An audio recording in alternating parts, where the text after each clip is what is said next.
Today, the United States has the most powerful military in the world. It has more tanks, ships, and planes than any other country. It has over 70% of the world's soldiers and over 750 foreign bases. The US spends $730 billion a year on defense.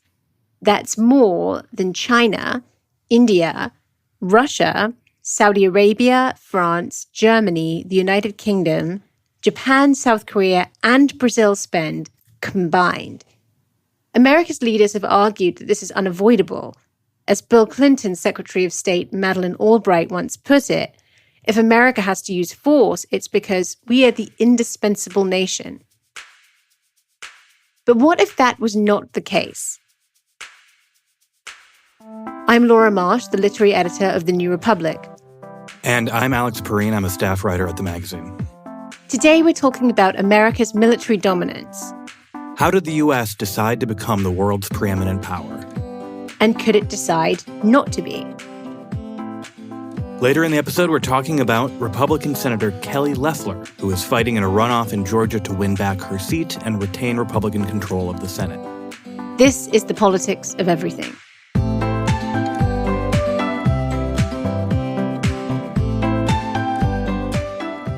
Historian Stephen Wertheim wants to challenge the idea that the US has no choice in its role. In his new book, Tomorrow the World, he traces America's rise to global dominance and asks if the US is destined to continue on the same path. Hi, Stephen. Thanks for coming on the show. Thanks so much for having me on. Before we get into the history that the book covers, I just want to ask you about what US primacy actually means. Obviously, the US has larger armed forces than other countries, but what do you mean when we're talking about global supremacy? I mean the commitment, the consensus, a bipartisan consensus that the United States should be responsible for leading the world's order and enforcing it by armed force. In practical terms, what does that translate to? What kind of power does that give the US? Well, it gives the United States lots of military power. The theory is that it also gives the United States lots of other good things. General influence underpins perhaps economic relations, and even the notion of order suggests keeping rules and laws in place that are supposed to restrain other powers. I'm not sure that it actually confers all those things, but the theory is that much of what Americans want to see in the world is somehow ultimately undergirded by the U.S. projection of military power globally. So everything you've just described sounds actually quite good, you know? One could imagine saying that this seems like a very good order for the world to have. What made you start to question America's place in the world? Well, in high school, 9/11 happened. I paid a lot of attention to the debate over how America should respond and followed for 2 decades now what has become a forever war waged by the United States in the greater Middle East. As I undertook my own studies historically, I started to think about the larger structure of power that's in place and this kind of unquestioned consensus that, of course, it must be a good thing for the United States to be the military hegemon of the world. So few people in my own time seem to want to ask critical questions about whether that was the right role for the United States to play and even why. Just please explain, why are we doing this? I wanted to look back in history and ask, well, where did this consensus come from? I think we are very close in age. I was also in high school during 9/11, and I wonder if you share my feeling that that generation of political leaders' casual invocation of the necessity and goodness of American superiority just rang hollow to the degree that you found it confusing why it was everywhere, why it was just like the consensus.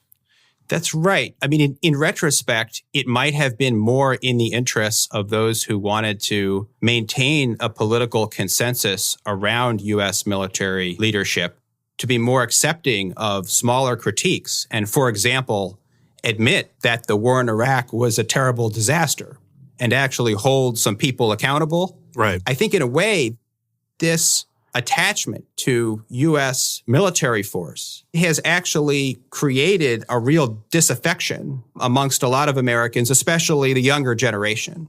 I think it's unfortunate because I'm not an accelerationist. If they had a couple war crimes trials, maybe fewer of us would just reject the entire American superiority argument. Please be good liberals. Do the whole game of co-opting more radical critiques. Yeah. Bring U.S. troops home from Afghanistan. Take this talking point about endless war and make it harder for people like me to use. But the system seems unwilling or unable to do that. And it has opened up, I think, a real questioning by many Americans, left and right, and especially younger Americans, about what this whole structure, this enormous structure of military power is supposed to achieve. I think what you're saying is that the moment of awakening is the post 9/11 period, the Iraq War. But what you've written is a book that focuses on World War II. Right. So why did you want to go to that moment in history? Throughout my lifetime, there's been a kind of drumbeat of nostalgic calls to return the United States to the moment of untrammeled good of World War II. We see it in recent history with complaints that the Trump administration was trying to undo the U.S. post-war liberal world order, so-called. I thought, wait a minute, perhaps our current problems are rooted in the very moment that Americans tend to think is their greatest moment as a nation, World War II. It's the moment that refounded the modern United States. And so I wanted to think about why exactly the United States made a commitment at that time to be the preeminent military power in the world when prior to World War II, in fact, that was very much not what American leaders were pursuing. So before 1945, what was America's sort of stance towards the rest of the world? So before the war, because I think the pivotal moment of change comes actually in 1940 and 41, the United States had a foreign policy consensus that took the avoidance of armed entanglements in the so-called old world of Europe and Asia to be one of the core tenets that the United States should pursue. To be clear, the United States was a significant colonial power by the turn of the 20th century. But all this time, American presidents, intellectuals claimed it was one thing to attain dominance in the New World, but it would be quite another to similarly pursue dominance in Europe and Asia. Right. So the idea was we as a nation could do basically whatever we wanted in what we considered our own backyard, our hemisphere, basically. But it was like, we do not need to get involved in whatever war Europe's having now. They're having them all the time. We don't need to involve ourselves in that, right? That's right. So this is not a vision of pacifism or anything like it, to be clear. But what it does mean is that a real rupture had to take place to breach this tradition of avoiding military entanglements and try to dominate the world as a whole. So according to the traditional story that's told about what happens in World War II, why did that change? The Orthodox account goes something like this. The United States was once isolationist. Maybe by World War I, there were people who disagreed with that isolationism and saw that the world was becoming more interconnected. The isolationists really didn't want the United States to get involved in World War II. There was a battle between these two groups, and only after Pearl Harbor did it become obvious that the internationalists were correct. The United States got involved in World War II. And then there's some confusion in this narrative about exactly the extent to which the United States set out to be the dominant power after the war, but certainly by the Cold War, the commitment to project its armed force globally was in place. So where does the idea that the power America gained was kind of thrust upon it, that it was some form of unwanted destiny? The real answer is that that's deeply embedded in American ideology, the ideology of exceptionalism. But the way that ideology is connected to actual events is to say the United States was slumbering. It really didn't want to get involved in international politics before Pearl Harbor. And then because it was attacked in this sneak attack by Japan, everyone woke up to the obvious threat. And from then on, the United States acted differently. So that's the story as I guess, basically remember it from school and maybe movies. What is the problem with it in your view?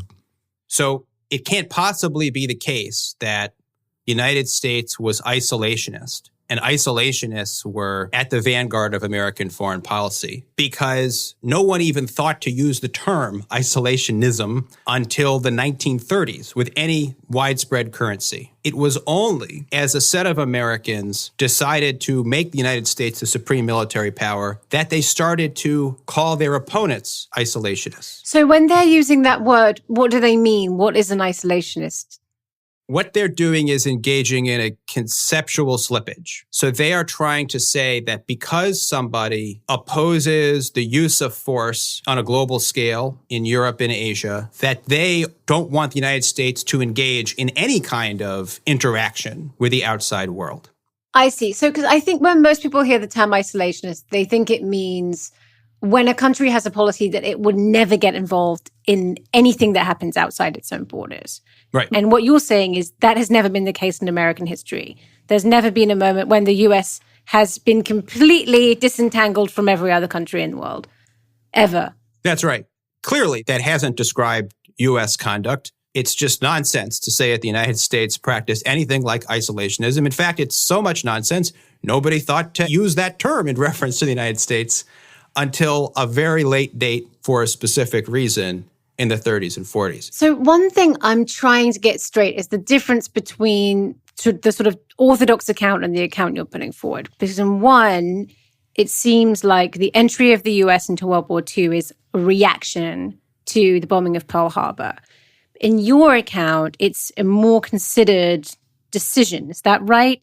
As the war in Europe began toward the end of 1939, a whole set of American experts, people in universities, think tanks, in particular, the leaders of the Council on Foreign Relations went down to Washington and they got the State Department to sign off on making the Council on Foreign Relations the semi-official site of U.S. post-war planning, even before the United States had entered the war, or before, frankly, almost any Americans thought the United States should enter World War II.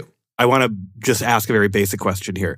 What is the Council on Foreign Relations? It's a think tank, and it was part of the formation of a foreign policy elite in the United States that got going really after the First World War. By, in a sense, outsourcing post-war planning to the Council on Foreign Relations, the Roosevelt administration could avoid it becoming known that the U.S. government was already doing post-war planning, which could suggest an effort to get the United States into the war. One thing I'm trying to understand is why this version of events calls into question the role America now has more than the traditional account does. Why should the fact that we decided to get involved make it more likely that we shouldn't be involved anymore? One thing the history shows is that advocates of U.S. military dominance, most of them in candid moments understood that they were not acting to keep the United States from being invaded. The United States was safe in North America. Likewise, the United States economy was prosperous. It did not need to take up arms in order to maintain the conditions of American economic prosperity at that time. So what it was doing was pursuing goals that were larger than that and hard even for its advocates to articulate in concrete terms. The case for the U.S. becoming the dominant power in the post-war world hinged on a notion that world order would otherwise be under threat. The other reason why I think this history calls into question the current U.S. role is the original argument for U.S. military primacy was premised on the idea that totalitarian powers might conquer much of the world. But once totalitarian conquerors disappeared, U.S. armed dominance came to be, in my view, something like an end unto itself. Given what we've seen in the last 3 decades, given the nature of the world in the 21st century, I think we have to ask, is the alternative to U.S. military dominance really worse than what we have seen to date and where we might be going in the future? Well, I think that's a good question. What is the alternative? I think the answer is a little bit different if you look at different regions, right? It seems very clear to me that if the United States were to withdraw from its endless wars in the Middle East, not only would the United States be significantly better off not sending people to die on a constant basis, but the region would also be better off. With respect to Europe, I would say something similar, even though the dynamics of Europe are really different. The ostensible reason that the United States is forward deployed in Europe and insists on being the main arbiter of security questions is to guard against the threat that Russia might conquer Europe. This is just not a plausible thing. And even if it were plausible, there is no reason why capable, wealthy European states with better healthcare systems than we have cannot judge these threats for themselves. So I think those two regions, to me, the answer is really clear. The more difficult question is East Asia, given the rise of China, because China poses, or at least many in DC think that it poses a similar kind of threat to what the Axis powers pursued in the middle of the 20th century and what Soviet-backed communism pursued. World domination by a power that could be described as totalitarian, certainly is illiberal. I don't think that that's a significant threat right now. China, for all its troubling behavior on a number of fronts, has not had a significant record of armed aggression. So I think China deserves careful attention, but we still have an opportunity to play a more modest military role in East Asia, incentivize our partners and allies to step up, and we should really not want to get into World War III with China if it's not necessary to American security and if we can avoid it. So I think the term that you're using frequently is restraint, having some kind of presence but not being the overwhelming power. Even that seems like a pretty tough sell in American politics. What does it mean to be discussing these ideas and looking at this history at this moment? Something deep is changing in the United States right now. We just lived through the first election in American history where both candidates from major parties acknowledged that their country was engaging in endless war and vowed to end it, whether they meant it or not. That's interesting. So am I terribly bullish that the kind of change I'd like to see in American foreign policy will happen over the next 4 years? Absolutely not. But I do think a number of positive steps may be taken. And when I look at a 10, 20-year horizon, I think a tremendous amount of change may well be possible. All right, Stephen, thank you so much for talking to us today. Thank you so much. After a short break, we'll talk to Alex Shepard about the Senate runoff elections in Georgia.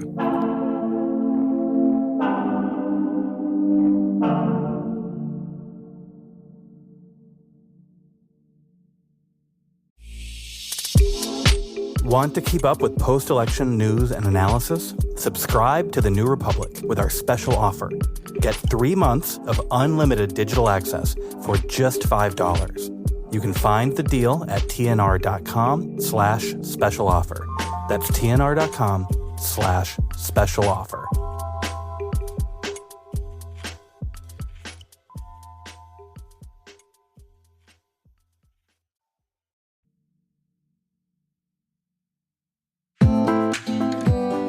Georgia Senator Kelly Loeffler comes from a family of Midwestern farmers. She studied at University of Illinois, got an MBA at DePaul University in Chicago, and worked in the private sector until 2019, when the governor of Georgia, Brian Kemp, appointed her to fill a Senate seat vacated by Johnny Isakson, who left for health reasons. This year, as a senator, she conveniently offloaded some stocks just in time to escape the worst losses of the pandemic. Now she's competing with Democrat Raphael Warnock in a runoff election in one of 2 races up for grabs in Georgia. The contest is incredibly consequential. If Loeffler wins in January, Republicans will retain control of the Senate and make life very, very hard for Joe Biden. We're joined now by Alex Shepard, a staff writer at The New Republic, to talk about who Kelly Loeffler is and why the insider trading fiasco hasn't hurt her more. Alex, just to start off, how exactly did a farm girl from Illinois end up as a senator from Georgia? Well, I think if you listen to the way that Kelly Loeffler tells it, she is somebody who grew up in a hard scrabble soybean farm and clawed her way to the top by sheer force of will and pluck. I think the real story is that she got there the way a lot of U.S. senators have gotten there. She, one, worked in the financial sector for a long period of time, amassing, I think, a small fortune. And then, I guess this is a little different than some other senators. She married the head of the company that owns the New York Stock Exchange. And then at that point, her fortune ballooned. And then she sort of became the establishment Republican choice when a Georgia Senate seat opened up in late 2019.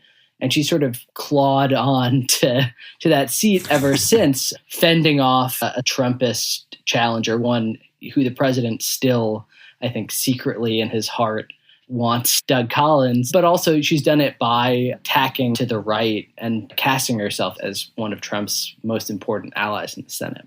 But she, in general, is not the kind of person that you look at and see this is a savvy campaigner. This is somebody who has a lot of experience in Georgia politics. She hasn't even lived in the state for very long. And I think that's where some of this stuff about growing up in a farm comes from.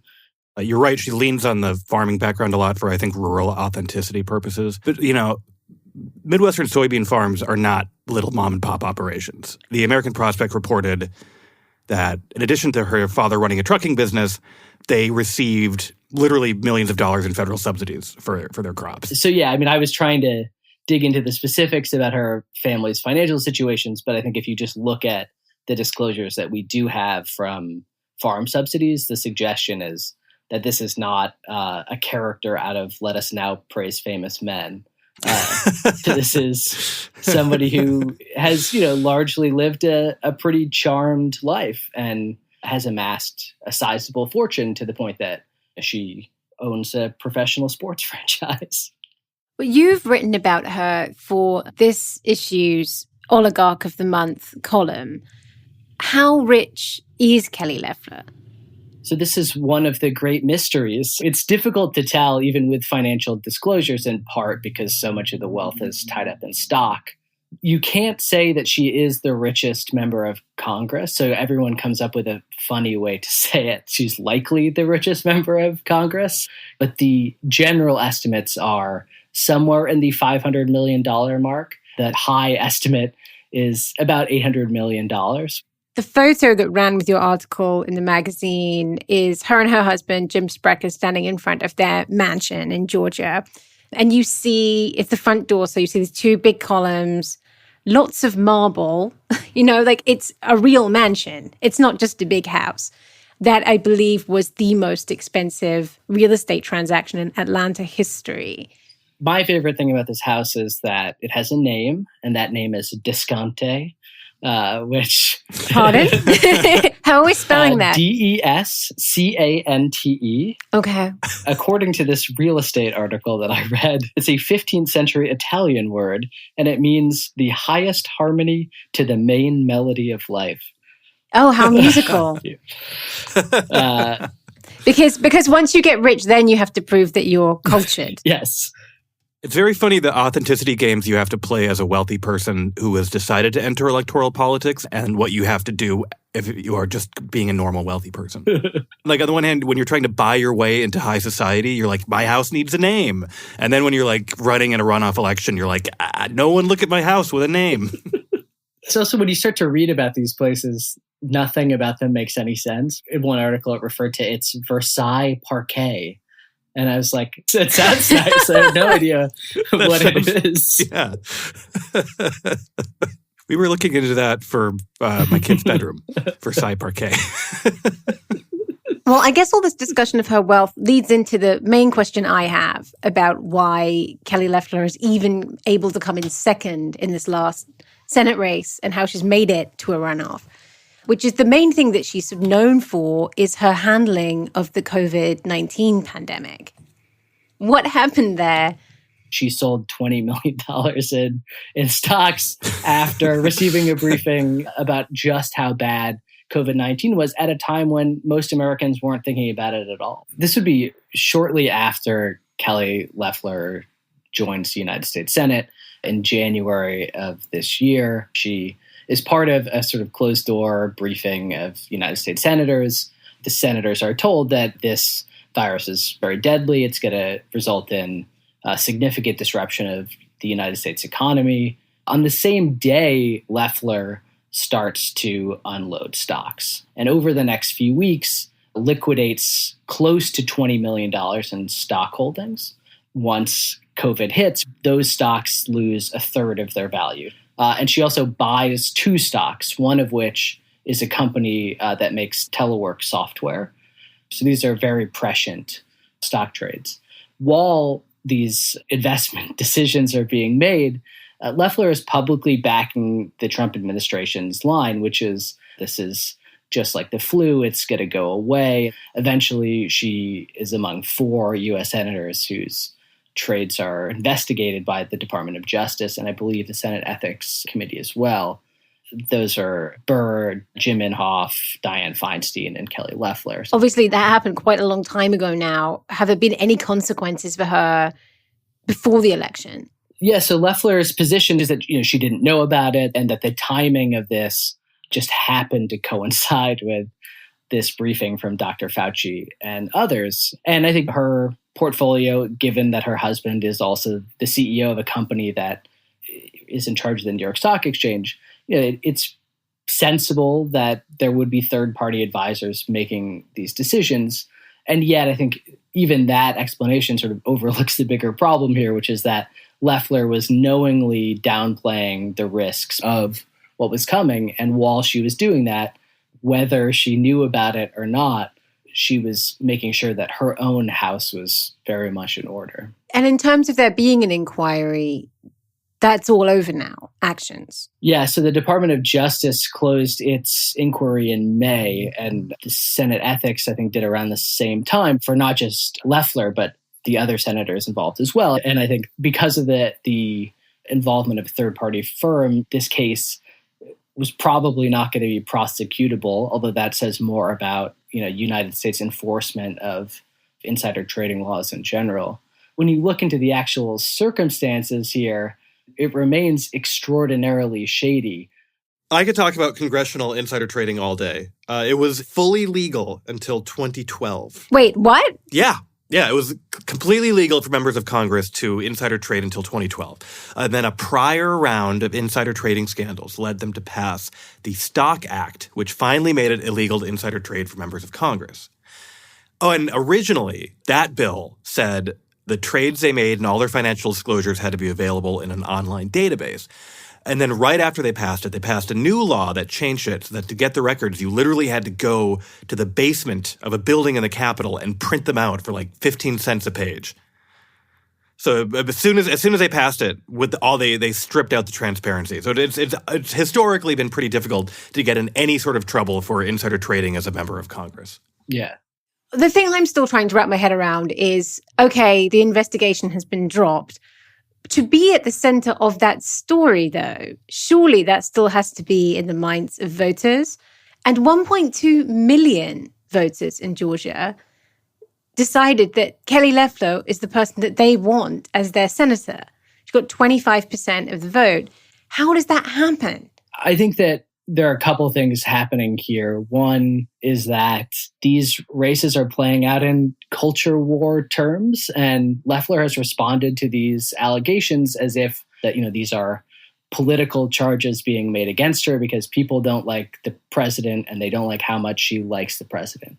I think the other thing too is that, Loeffler is running a campaign that is in large part opposed to COVID-19 restrictions in a state whose governor Brian Kemp has been on the front lines of fighting against any sort of mass mandate or other restriction, to the point that they're doing campaign events that are largely unmasked. Florida Senator Rick Scott recently appeared without a mask at one and then tested positive. So looking ahead to the runoff, if someone were to look at the last round, Warnock got 32%, Loeffler got 25%, and her Republican rival, Doug Collins, got 20%. Just looking at the math there, it seems like if you add up the two Republicans, you get a winner against the Democrat. What's the likely outcome, in your opinion, of that runoff election in January? The way that Georgia runoffs work, they've always favored Republicans in the past. I think the Republicans are doing everything they possibly can on a national level to make this a referendum on the stolen election that happened on November 3rd. I do think that Georgia is a mystery all of a sudden, but that Loeffler is clearly the favorite in this race and should probably be expected to win. Well, it should give plenty of time for various financial scandals to point at and ask why voters don't care about them.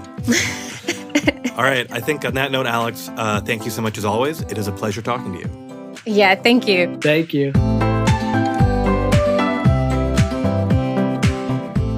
The Politics of Everything is co-produced by Talkhouse. Emily Cook is our executive producer. Please rate and review us wherever you get your podcasts. And thanks for listening.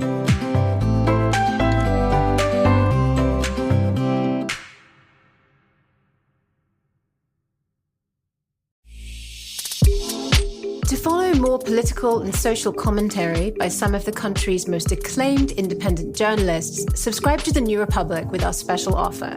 Get 3 months of unlimited digital access for $5. You can take advantage of the deal at tnr.com/special offer.